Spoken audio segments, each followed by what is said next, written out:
Dalam rangka apa Mas ke IKN? Liburan aja sih.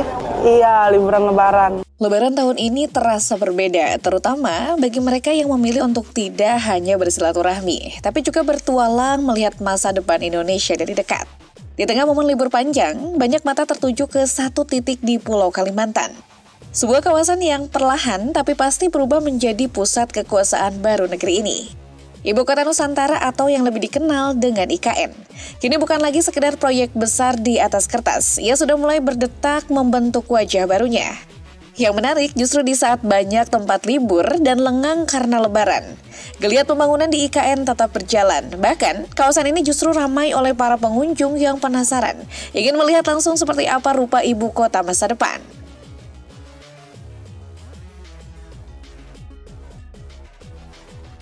Kabar yang menyebutkan pembangunan IKN terhenti ternyata tidak terbukti. Pekerjaan di lapangan terus berjalan tanpa henti. Gubernur Kalimantan Timur Rudy Masud bahkan menyampaikan langsung bahwa saat ia datang ke lokasi di hari ke-7 Lebaran, kegiatan konstruksi masih berlangsung seperti biasa. Sejumlah proyek utama yang ditangani oleh Cipta Karya menunjukkan hasil yang cukup signifikan. Banyak yang kini sudah hampir rampung, gedung Kemenko 1 misalnya. Progresnya sudah menyentuh angka 90%. Kemenko 3 sedikit lebih tinggi, yakni 92%, sementara Kemenko 4 bahkan telah mencapai 95%. Untuk gedung Kemenko 2, karena pengerjaannya dimulai lebih belakangan, saat ini baru sekitar 70% penyelesaiannya.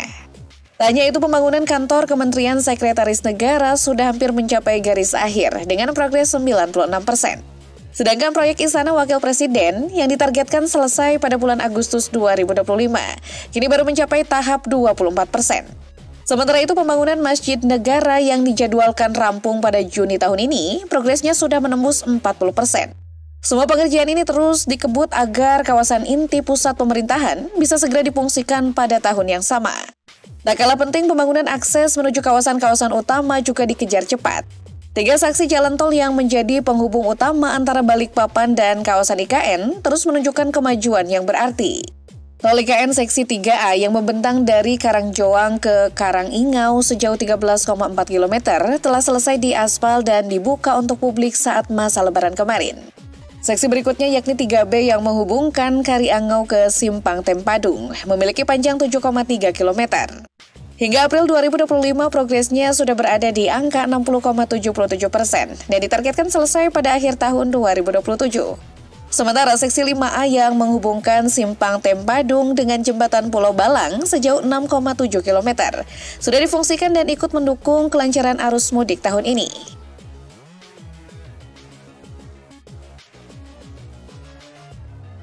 Di tengah gemuruh alat berat dan geliat proyek ambisius yang terus dikebut, Ibu Kota Nusantara ternyata menyimpan daya tarik lain yang tak kalah kuat. Ia bukan hanya dibayangkan sebagai pusat pemerintahan masa depan Indonesia, tapi juga mulai menjelma menjadi destinasi wisata baru yang bikin penasaran banyak orang.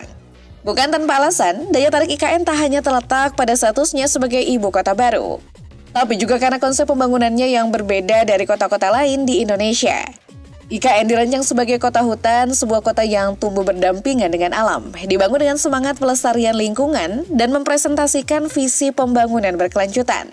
Namun bukan hanya cita-cita sebagai eco-city yang membuat orang datang, desain kawasan serta arsitektur bangunan di IKN juga menjadi magnet tersendiri. Tata ruangnya ditata dengan nuansa tropis modern, menciptakan landscape visual yang segar dan unik. Mereka yang berkunjung tak hanya melihat proyek pembangunan, tapi juga menikmati pemandangan landmark yang secara estetika sudah bisa dinikmati sejak sekarang. Antusiasme pengunjung bisa dilihat langsung di kawasan inti pusat pemerintahan atau KIPP yang kini mulai ramai dikunjungi.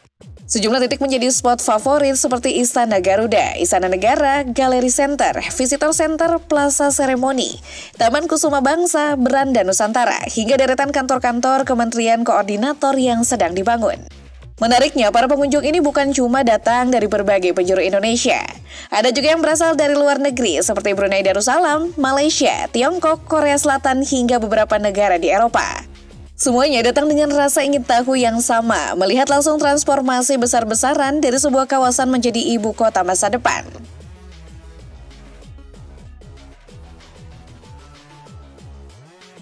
Puncak antusiasme terlihat jelas saat momen libur Lebaran 2025.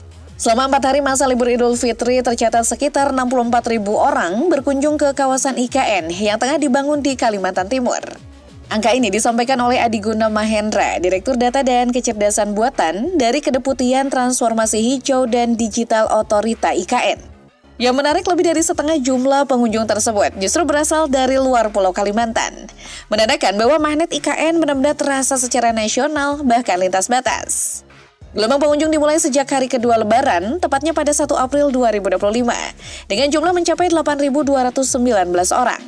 Lonjakan signifikan terjadi keesokan harinya 2 April, dengan catatan 12.958 pengunjung.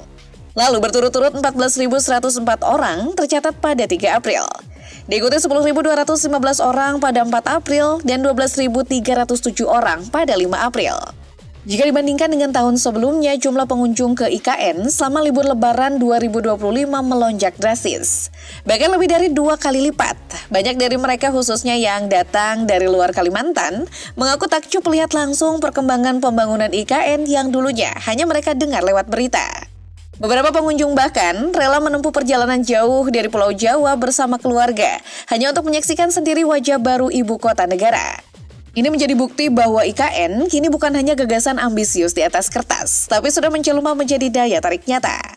Antusiasme yang tinggi dari luar daerah, terutama luar Kalimantan, menandakan satu hal penting. Daya tarik IKN sebagai destinasi wisata sedang tumbuh dengan cepat. Seperti yang sudah sempat disinggung, bahkan wisatawan mancanegara mulai menunjukkan ketertarikan yang sama. Lonjakan minat masyarakat untuk datang ke IKN tak muncul begitu saja. Ada beberapa faktor pendorong utama yang membuat kawasan ini jadi tujuan favorit selama libur Lebaran. Pertama, rasa ingin tahu masyarakat terhadap rupa ibu kota baru memainkan peran besar. Setelah sekian lama mendengar tentang IKN melalui media, kini mereka ingin melihat langsung seperti apa bentuknya di lapangan. Kedua, peran aktif pemerintah dan pelaku industri pariwisata yang mulai membuka akses serta menyiapkan berbagai fasilitas penunjang.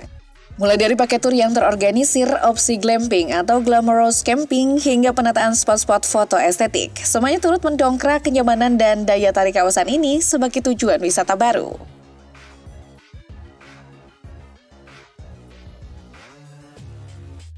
Meski peningkatan jumlah wisatawan adalah kabar baik, hal ini juga membawa sejumlah tantangan bagi pengelola kawasan, khususnya otorita IKN. Salah satu masalah utama adalah keterbatasan infrastruktur pendukung wisata.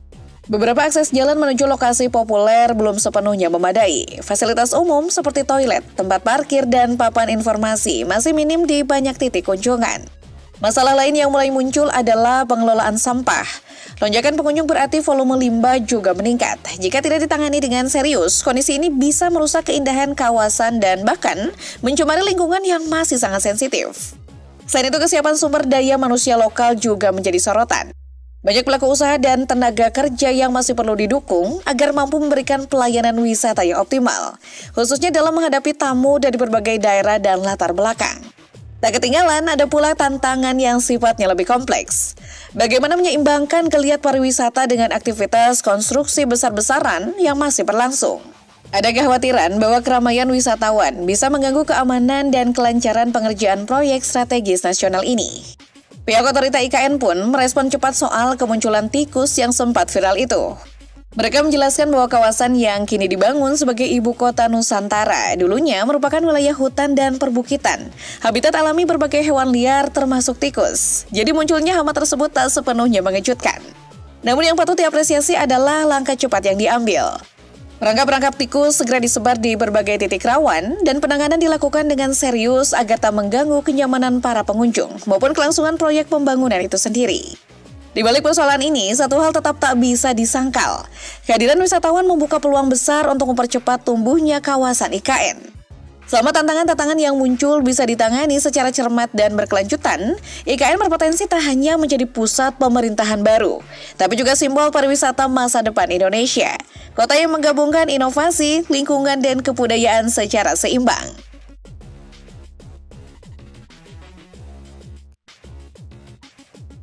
Untuk mewujudkan mimpi besar sebagai kota dunia untuk semua, berbagai proyek strategis kini mulai dijalankan. IKN tak hanya dibangun sebagai pusat pemerintahan, tapi juga sebagai kawasan tempat orang bisa hidup, belajar, bekerja, dan bersantai dalam harmoni. Salah satu yang tengah digarap adalah sekolah internasional dengan fasilitas lengkap, sebuah langkah penting untuk mendukung ekosistem pendidikan global di dalam negeri. Lalu ada Magnum Resort Nusantara, sebuah kawasan terpadu yang memadukan fungsi hunian, pusat bisnis, serta ruang rekreasi dalam satu lingkungan yang hijau dan berkelanjutan.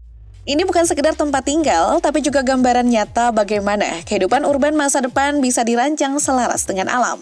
Untuk kebutuhan akomodasi, The Prima Hotel Nusantara siap hadir dengan lebih dari 150 kamar dan berbagai fasilitas modern, dirancang untuk menjawab kebutuhan mobilitas tinggi di jantung kota yang terus berkembang. Menambah suasana humanis dan rileks di tengah hiruk-pikuk kota cerdas, akan hadir juga teras hutan kota by pelataran, ruang publik terbuka yang menyatu dengan landscape alami. Tempat ini akan menjadi titik temu bagi warga untuk bersantai, menyantap makanan, atau sekedar menghirup udara segar di antara rimbunnya pepohonan. Dan tak kalah penting, gedung MPR DPR baru juga akan dibangun. Dengan gaya arsitektur tropis modern, gedung ini bukan hanya lambang baru demokrasi Indonesia, tapi juga wujud sistem pemerintahan yang lebih terbuka, adaptif, dan ramah lingkungan.